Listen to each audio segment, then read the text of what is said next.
ওয়েদারটা তো আজকে অনেক সুন্দর।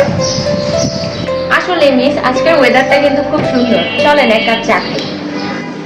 উফ আল্লাহ, এত কাজ, একদম টায়ার্ড হয়ে যাচ্ছে। হ্যাঁ মিস, আমিও খুব টায়ার্ড। চল চা খাই। ও নো, এই কাজটা আমি কিছুতেই পারছি না, এখন কি করি?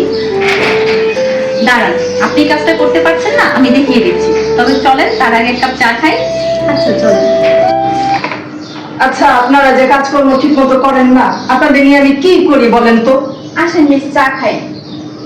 না মানে বললাম আর কি। আসেন, খাই, চা খাই। ঘটনা যাই ঘটুক, সমাধান হচ্ছে আসেন চা খাই। আপনার ইংলিশের যে সমস্যাই আছে, day to day fluency, IELTS বা পিটিই, গুরুকুলে চলে আসেন। চা খেতে খেতেই, কথা বলতে বলতেই সমাধান হবে ইনশাআল্লাহ। সবাইকে বিশ্ব চা দিবসের শুভেচ্ছা।